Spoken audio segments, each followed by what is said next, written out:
This is Frog Valley Tropical Fruit Farm, and I wanted to do a video just on reading the orchard floor. The green mulch, the cover crop,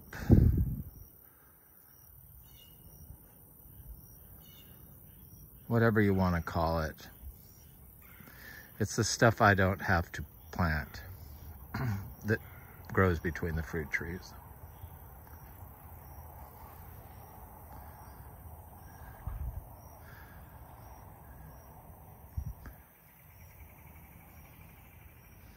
Takes a little practice, but if you're in tune with your system and you look at it and you check the soil with your hands and smell it on a daily basis, or most daily basis, or 5 days a week, then you could acquire the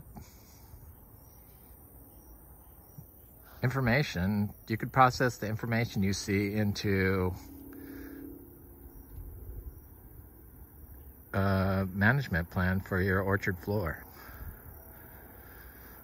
And for me, management is soil health.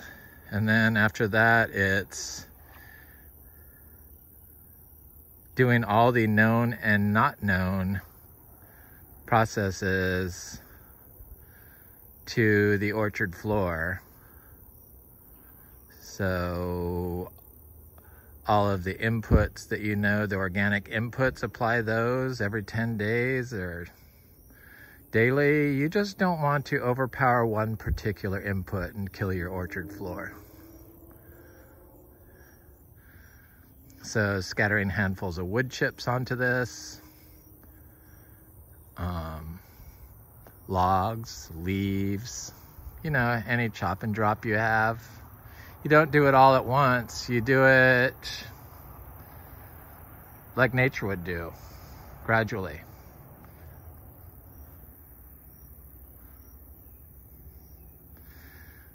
And then on top of that, I would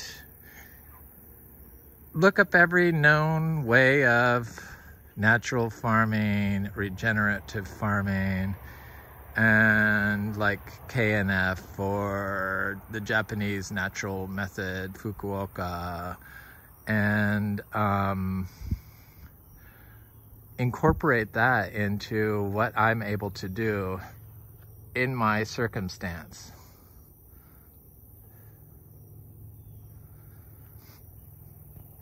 So applying all the teas and brews and concoctions, there is no one right way in biology. It's everything. It's universal. You got to use all the known ways to accomplish true fertility. And you have to create your own.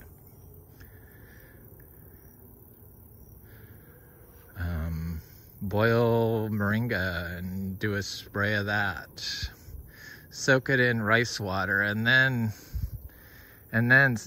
collect indigenous microorganisms. There's like so many different things that you could do.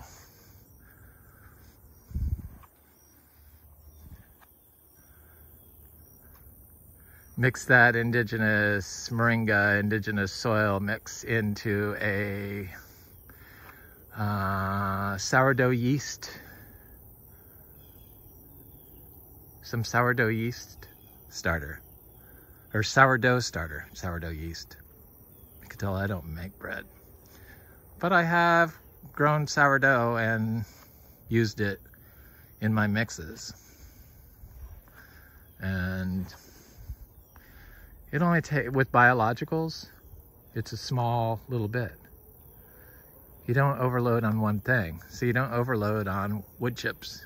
You don't overload on earthworm castings. You don't overload on zebu manure. And I imagine the smaller your space you're working with, the easier it would be to overload your system. And once you overload your system, it shows up in plant nutrient deficiencies. generally. So how I read this system is that when I see something like this, I know that it's super healthy. Even though it doesn't have the diversity in it, I know that the large or the nitrogen fixing trees, non-native, like to surround themselves with grass. That's what grows around this tree. Because generally, if I saw, well, if the grass was short and didn't have this nice blue color to it, if it was like the mowed lawn where it wasn't growing very tall, then I would see a problem with this. But in this monocrop lawn with a large nitrogen fixing tree in an unmowed system is the area that you're going to find soil aggregation start first. After spraying like BD 500. You use all the preps and you make your own. And you just dilute them. That's the key, dilute them. And just do them one time and then switch to something else. Or get some that you know you can mix together. I eventually learned that I could mix the compost tea with the lab, with the yeast, the sourdough yeast, and I did a syncweed tea. I'm talking about the, what is it, the C4 photosynthesizer or something like that. It's a super photosynthesizer. It's a little weed that grows in really bad soil. Like it would grow when this was all white sand, where this is mowed right here. This is mowed. The green part is the mowed part. Right. This is mowed. That's mowed. This is my path that I take through this property from the house to the back. So in this grass, after you spray the stuff and you stay off of it,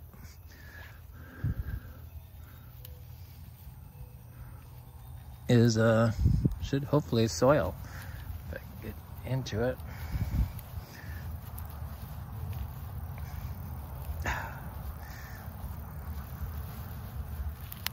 This is soil health. I don't really know how this soil health stuff gets on this soil health YouTube search, but all these other soil health places, they like soil health, but they really don't show how to do it. This is how you do it. The Frog Valley Natural Farming Method, Biodynamic Natural Farming for Florida. So this is the soil here. And this is after a heavy rain. This is like totally aggregated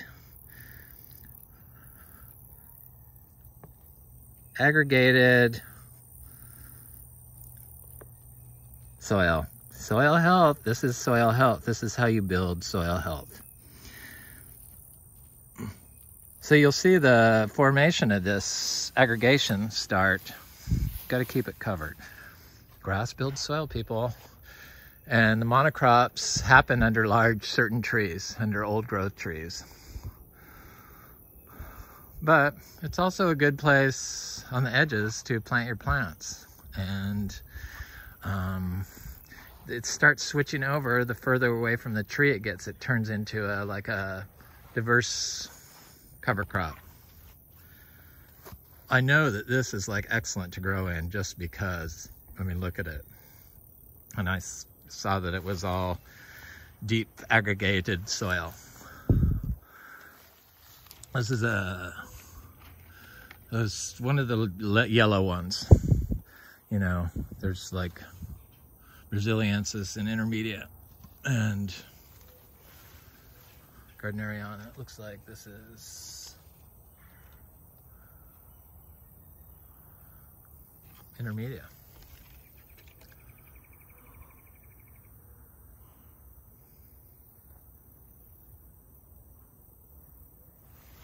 Got some fruit on it. Still, this is a long seasoned fruiting tree that appears. Hopefully the rest of them are like that, the Garcinias. But I have like my rarest tree growing right there. That's the Kolak. And it's like a giant longan that you can eat the seed, like baseball size, from what I've seen. And this has edible seed, and it grows here without being watered, and just the seed being planted in the ground.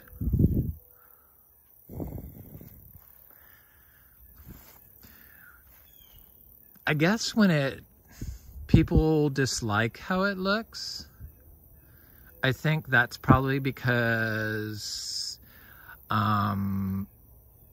it's probably not reached its potential yet, and it doesn't have 100% soil health going on.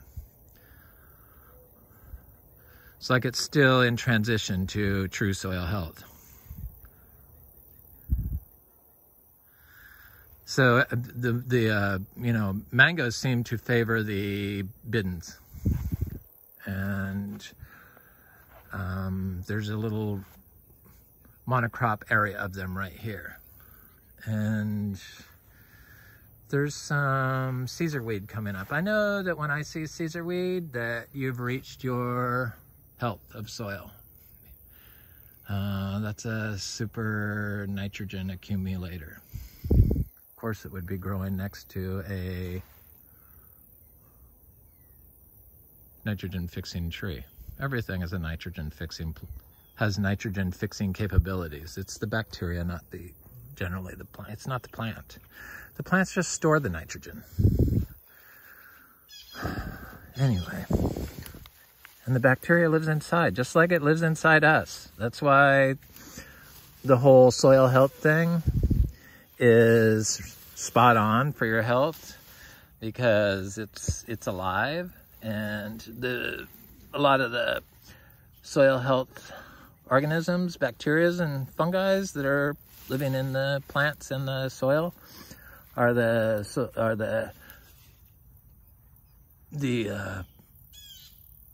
biology you need to maintain your health. So here's a tiny little finger lime, and it doesn't ever get watered by us. We've never watered it, and it's grows right there without any problem.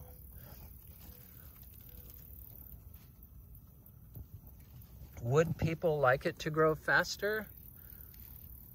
Yeah, but faster is quicker to burn out.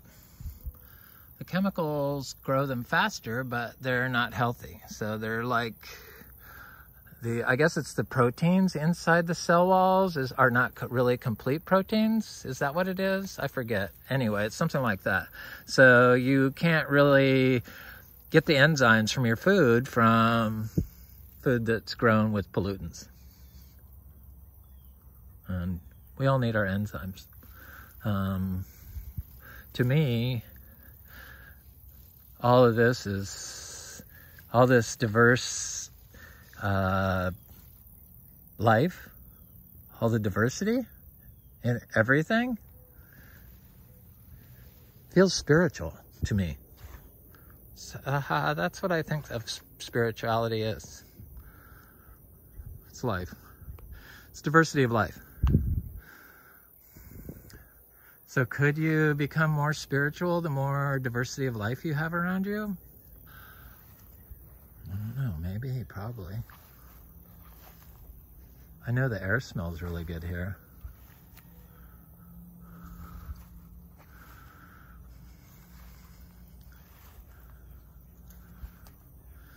So this like changes, kind of stays the same around the tree, but everything else changes through here, and it grows really good. Here's a cacao that's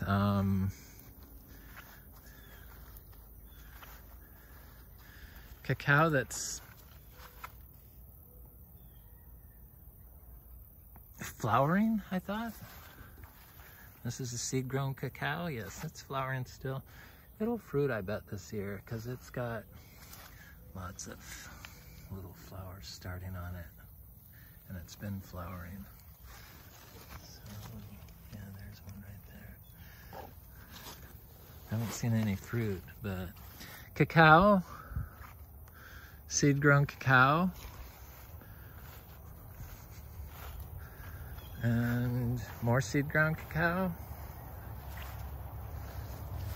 They're okay with the 31 degrees, and they're also okay with not being watered here. Who'd have thought?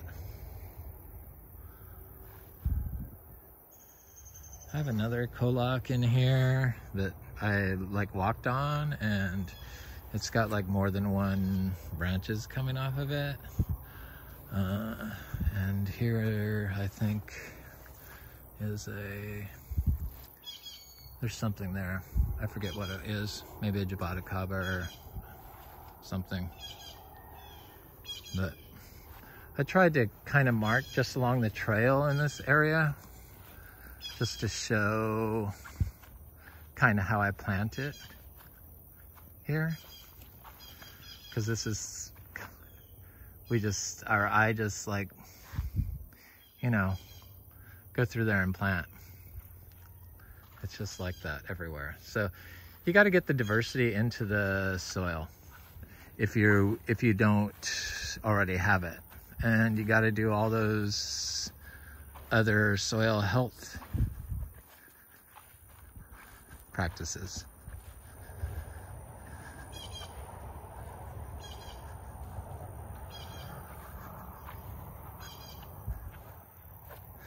What's the soil look like here? This is soil health. It comes in, or you know, I can tell this is perfect for planting in just by looking at this. Perfect.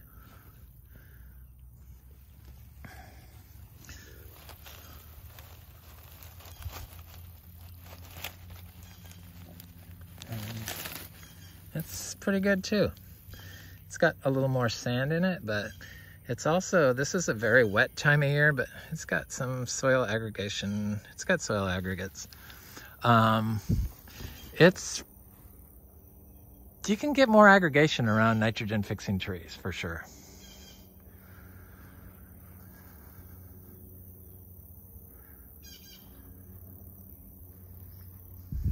Faster aggregation, I should say.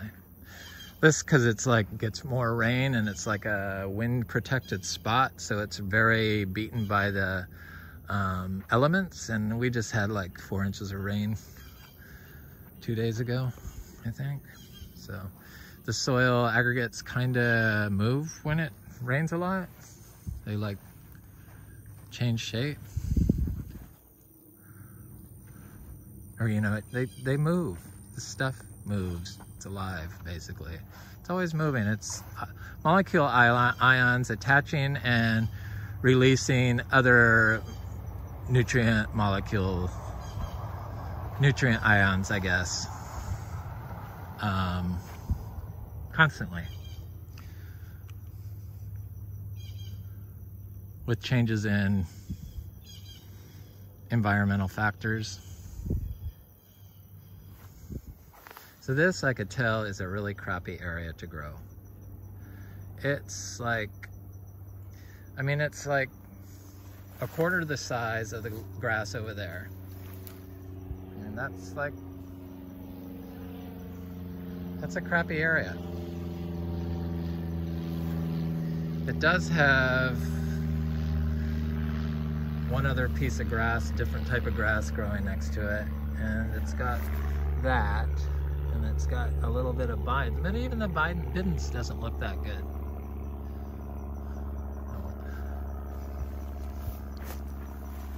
I planted some cassavas in here.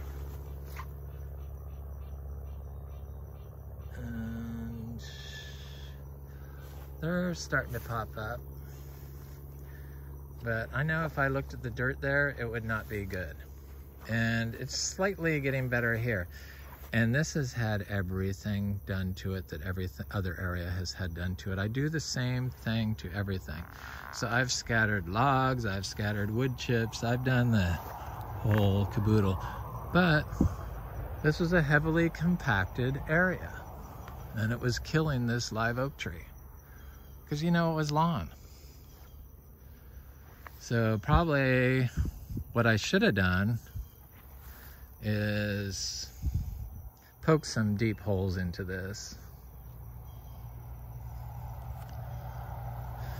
But what I also know I can do is I could plant a vegetable garden right there, which I'm going to do. I'm going to do a strip of compost like I did up there. So like 3 days, or not compost, it's the bedding, the shit, the piss, and, or I guess I can't say that. The crap, the pee, and the bedding and the hay from our zebus. So I like dump it 3 days worth. I clean it out, dump one there, and one there. And then I leave it for 3 months. 3 or 4 months. And then I spread it out a little bit, and then I will probably work some raw zebu manure into the soil. Just lightly, not like hacking it up.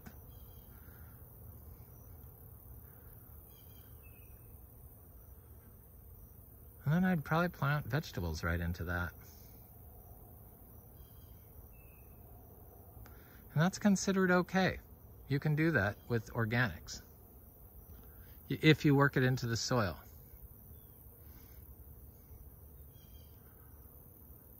I just want to see, I'd never done it that method before, but I know people that do it that method. I usually would use my compost and put on it. My biodynamic compost, it takes a year to make. And I'd rather distribute that around the farm in even amounts on everything, because a little bit of that really goes a long way. So just by adding the different vegetables into that little area, it will, after next summer, it will encourage roots, or not roots, weeds to come, and the roots. And it'll be excellent for growing in after that. This is always kind of a bad area, and it's still very monocrop lawn. And, but it's got achachas in here, and I've planted some bananas, and there's some other things planted in here. I think I have the cherry of the Rio Grande, but I'm not even gonna look for that.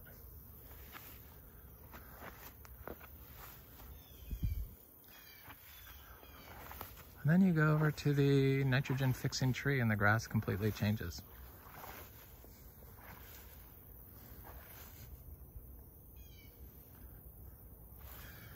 I guess this might be considered like a parasitic, or a, you know, a bad thing to have for growing vegetables. You probably don't want that. But I leave it. I just kind of pull it off my plants. This is Garcinia Gardeneriana.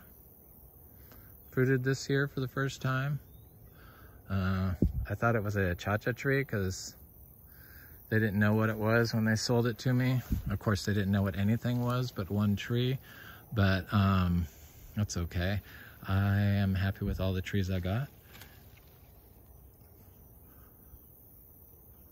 But it was like 5 feet tall, and now it's getting up there. Probably a good time to do cuttings of this branch with the new leaves on it. But I decided I'm just going to do the cuttings right into the ground. And, you know, prep the area with zebu manure ahead of time. And do multiple cuttings in the same hole, basically. Like right into this. This is sugarcane. If sugarcane is coming up pretty much on its own without any assistance from you and growing well, that could be a good area to plant in.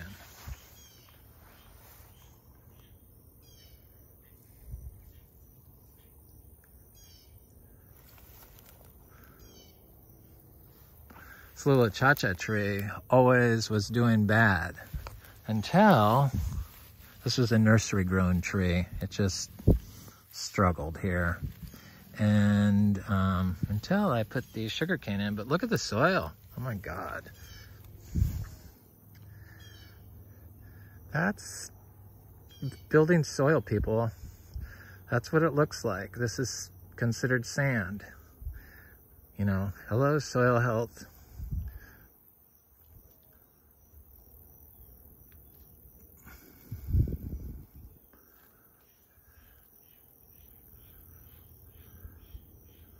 I mean, that's soil aggregation.